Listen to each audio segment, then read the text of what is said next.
welcome back to my channel. If you're new here, my name is Gwen, but over here the family calls me Cousin G. And I am back with some more All the Queens Men Season 4 content. Cousins, we're going to have to get into this recap and review a little different here. Cousins, oh my goodness, girl. Oh, trouble scared me. She scared me for a second, cousins.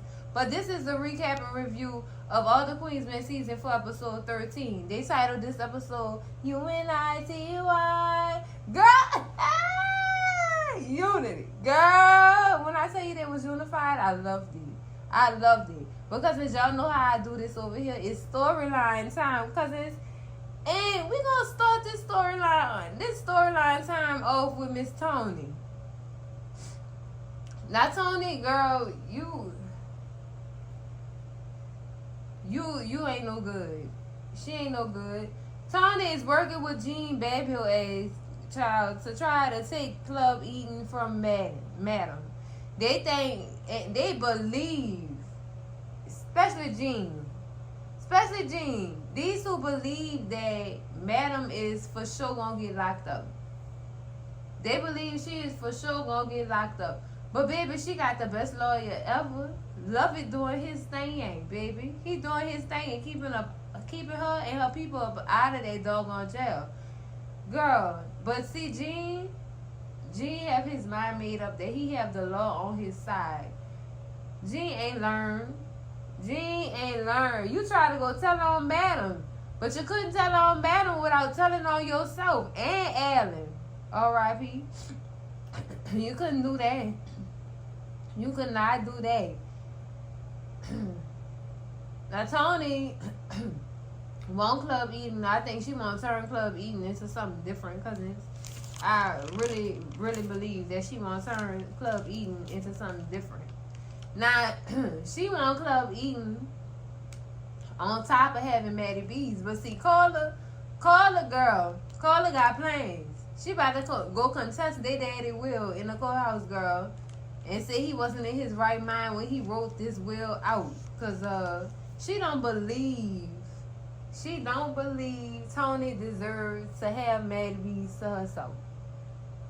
Even to the point where she go bust up in the doggone restaurant taking measurements of countertops and stuff. Girl, Carla, okay, we get it. But I understand why she don't trust Tony. I wouldn't trust Tony either. And honestly, cousins, I don't think the daddy trusts Tony either. He might have something set up in that doggone restaurant that they don't know about, that he has not told them about. You never know. Cadillac might got something up his sleeve, baby. Definitely might have something up his sleeve when it comes to that. So I don't think Carla needs to move forward with contesting this will. She don't really need to do that. Because she going to ruin his plans. If he do, in fact, have plans for Tony running that doggone restaurant. Now, while Jean and Tony is talking about their plans and their next moves and what they did with the robbery at Club Eden and things like that, baby Doc slip up in there, but they don't even notice that he slip in and slip out. So somebody else know that you in it. Ooh. Now I wonder how long it's gonna take Doc to tell Madam about what he had done heard when he had slipped up in Maddie B's. I want to see how long it's going to take him to tell his boss what he had heard. Because this is very much important information to Madam's ears, child. But enough of their storyline. Let's talk about this Quincy and Baby Face storyline now. We need to talk about it. Now, because this Quincy is getting it in where he fit in Miss Tandy house, girl. And Babyface don't like that. I think his son is a threat to him at this point. I really feel like that. Why else would he ask Midnight for his doctor number to see if his doctor could help him out with his knee? Because it's kind of tender. And he was trying to get his knee right so he don't make Madam lose no money in the club. No, it's for you not to lose your spot in Miss Tandy house. I'm just saying, Babyface that's what it's giving, Babyface. That's what it's giving. Now, Midnight Doctor is not no regular doctor. He a penis doctor. He fix penises. And penises and knees are two different things, about two different body parts. So Midnight is confused as to why he would want his doctor to help him with that. He don't think his doctor could, but at the same time, you never know. You never know. He might be skilled in helping him with his knee, and hopefully he get it done for him. Cause Lord, we don't want Babyface to run around here jealous of his son and losing his spot in VIP because of his old man knees. Don't nobody have time to be dealing with that, cousin. Nobody. Oh my goodness. I feel sorry for him because that is money. That's money he losing. That is real money he losing. Cause I feel sorry for him. I do.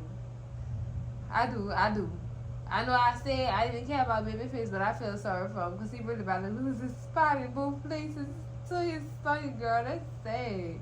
That's sad. Now, cousins, let's talk about Naima. Naima, Doc, and Davis. This little storyline up in here. Now, y'all know Naima name dropped Davis in their courthouse, and Davis don't really want to have too much to do with her.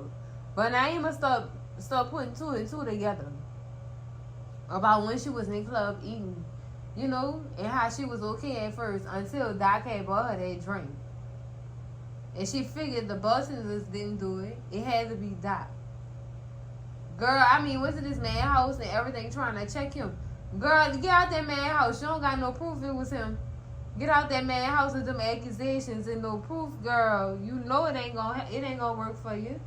But she went to that police station and definitely told Davis about everything. And Davis told her, look, I don't believe that was Doc. I believe that was his boss.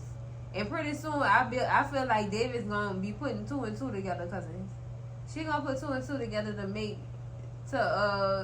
put two and two together and tell DA Rides about what she felt like happened. That way, Rides could use it in the courthouse. Child, this get deeper and deeper, girl. Now let's talk about Fuego paranoia in this episode, girl. Fuego is sadly, he big paranoid. From the cops knocking on his door for something that didn't have nothing to do with him. Child, and to seeing that doggone drone and still thinking people following him and looking at him crazy. You acting crazy. Them cops came knocking at your door to ask you if you heard a disturbance the other night. And that your neighbor upstairs was missing. All you had to do was telling people that you work nights and you wasn't here, so you don't really know what happened. You ain't hear nothing. And he did, but for you to be scared after that, girl, I was screaming, girl. Check your drawers, because it seemed like you tooted a little bit in your drawers when them cops came knocking. Like, he really is paranoid, cousins. To a point where Big D noticed that he was paranoid, and he was outside. He wasn't in the club getting money. He was outside the club being paranoid, acting crazy. Like, he really is scared, cousins. He think people know what they did to the men up in that, wherever they was. He think people know. And don't nobody know but him and Big D. That's it.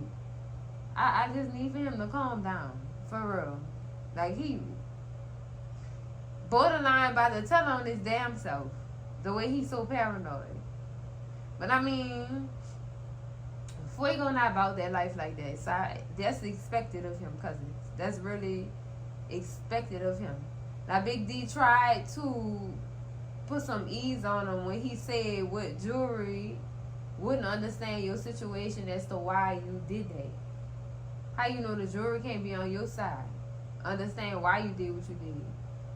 They kind of put him at ease a little bit after Big D told him that. So I'm just like, okay. Tell my son, you don't care? No, why would I be worried? What's wrong with you, Big D?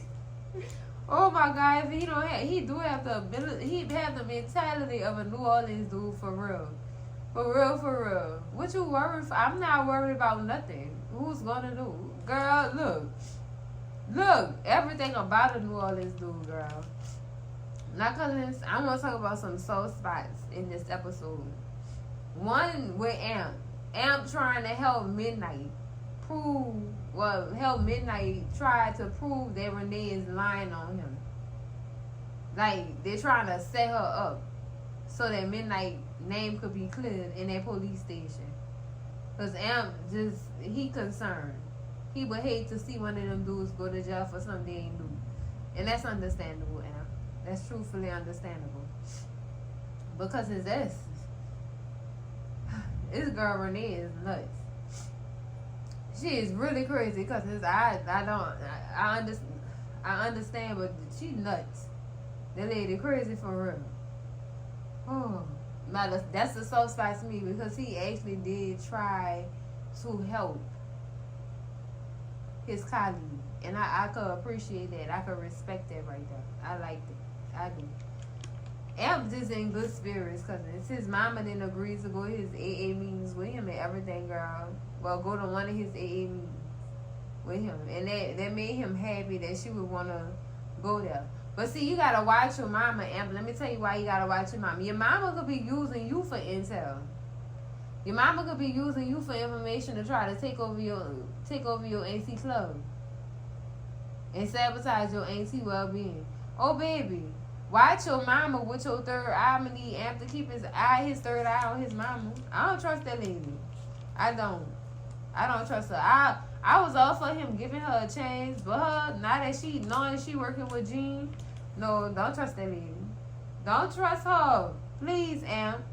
Because let's talk about Blue and this therapist girl. Blue.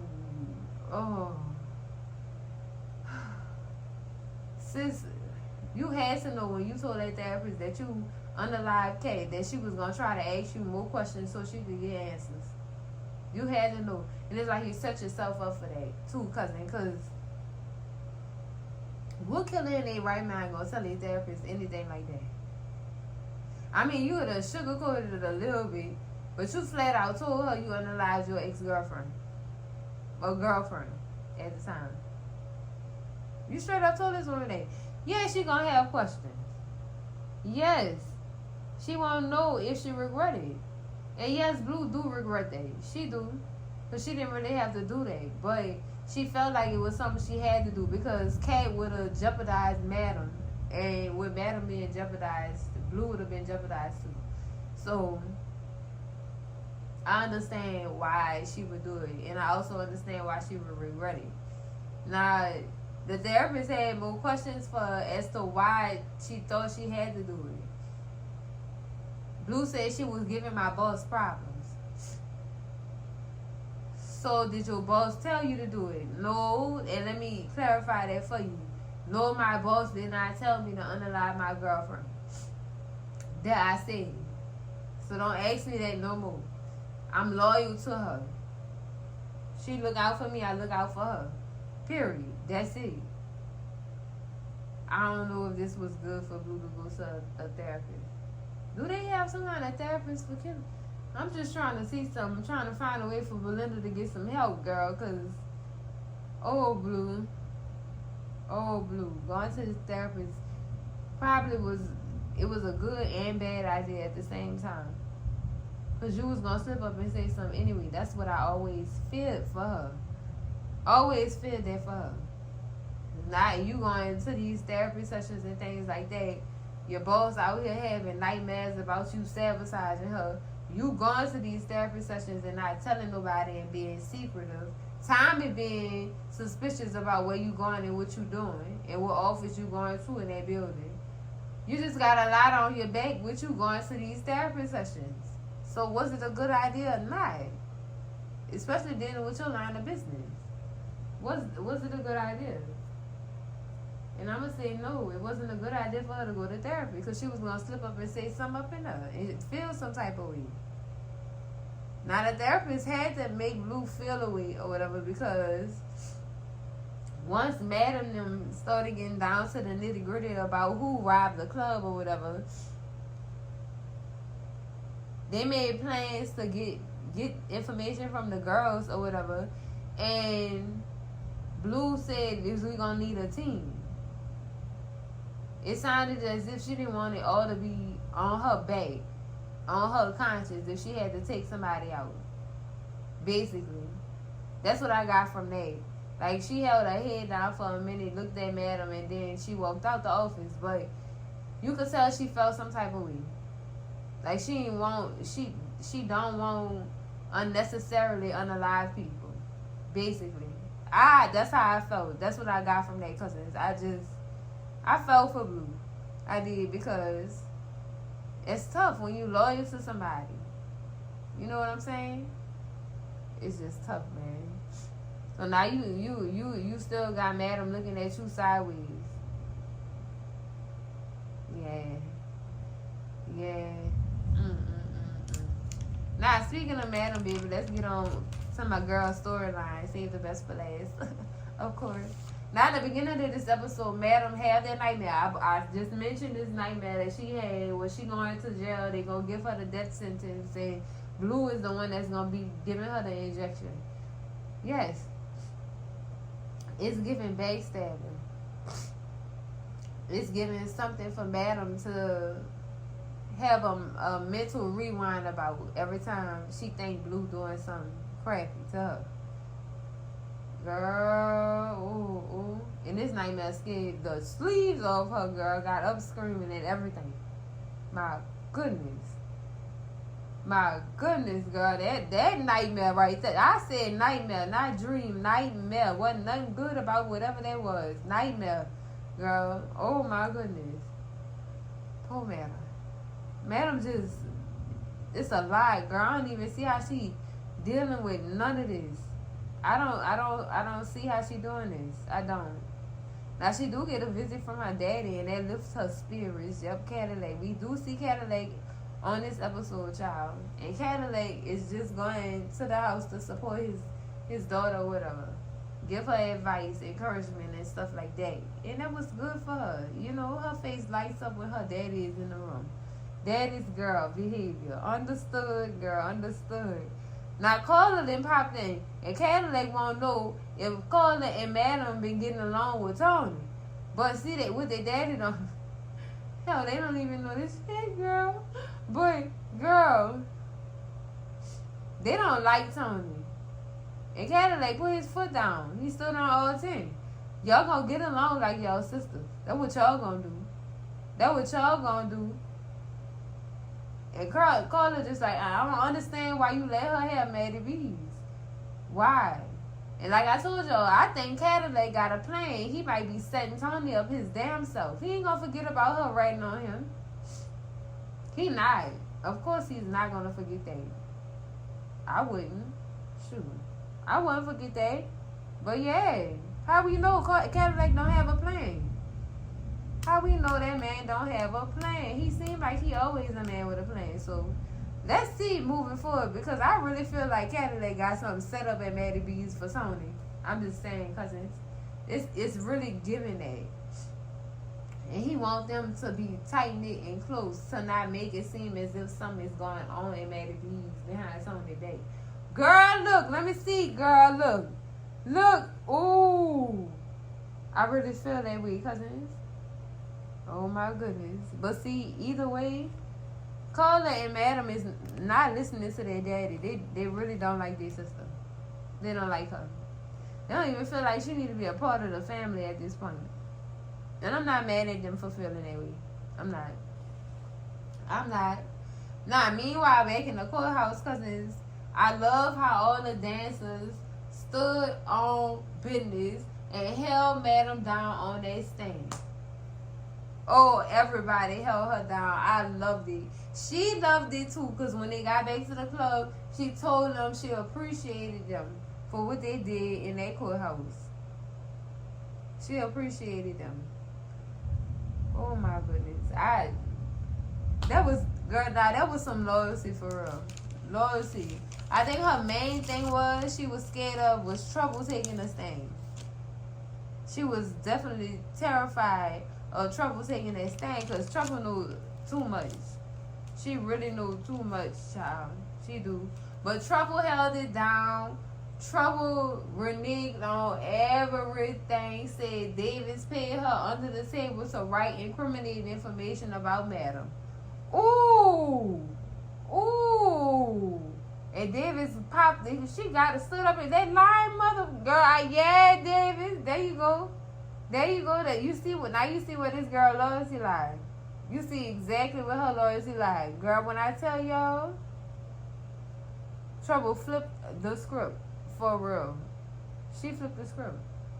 Tommy wasn't no better, girl. Tommy got held in contempt because he was not answering nobody's question at all. He was talking about D.A. Ride's mom and everything, girl. Just did not answer the lady questions or nothing, girl. I was dying laughing. I said, oh my goodness. Oh my, they could suck his, girl. Tommy.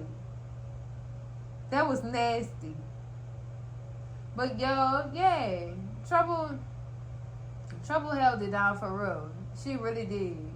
She get my highest honor and salute. Even though she be doing dumb shit, I salute her for doing that. I really do. Because baby, Smoke was ready and on standby, ready to get the job done for Madam, for real. For real. Because Madam felt like when Madam felt like Trouble was really about to start having a Mississippi mouth, running from here to Chicago, girl, she spilled that coffee on herself, fake like she needed to go change her shirt, and told Smoke handle his business. But see, when Trouble started flipping it, she called Smoke off. And Smoke still had his little device that he was going to use and ended up using it on a me-to-me. Girl, putting a ticket on his car. Girl, just say.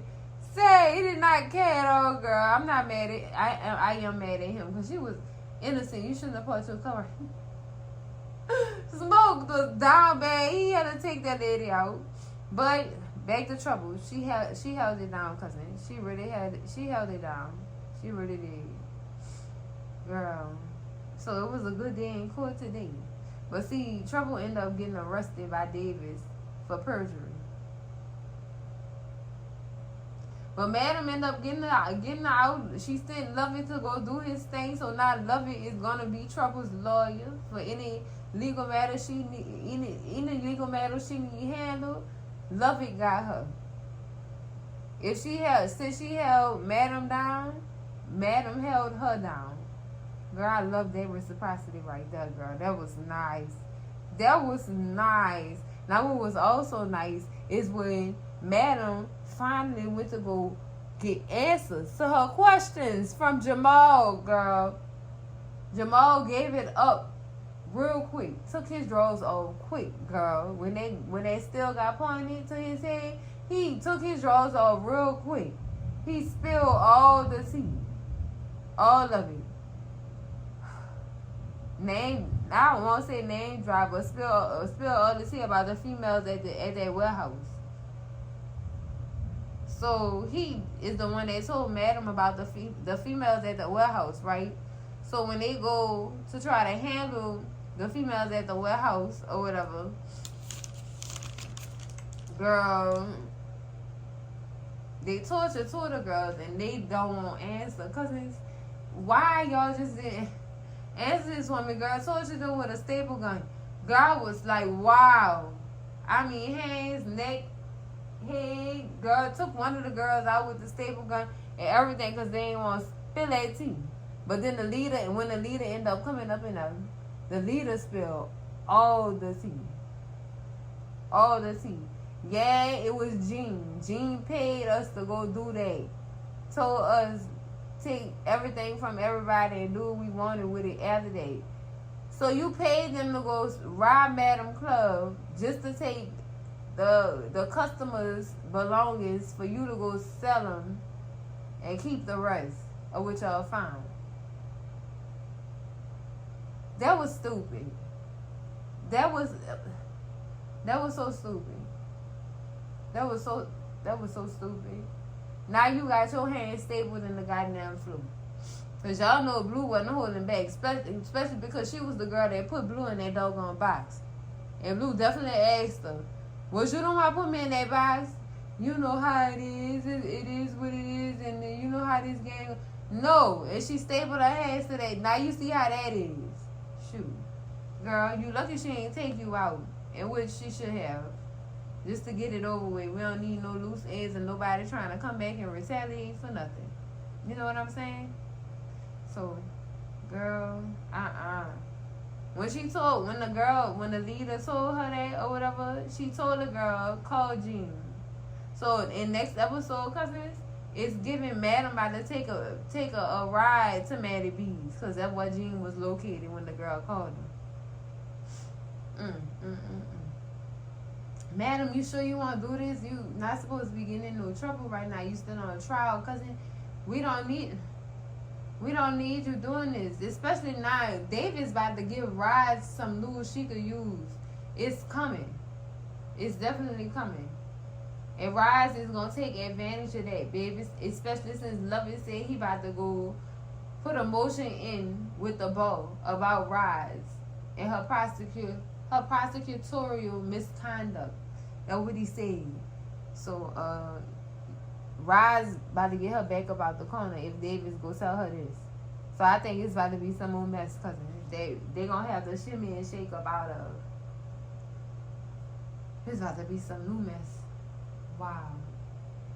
All in all, it was a good court date today. I'll tell you that much, cousins. But anyways, I get this episode a 20 out of 10, cousins. I loved it.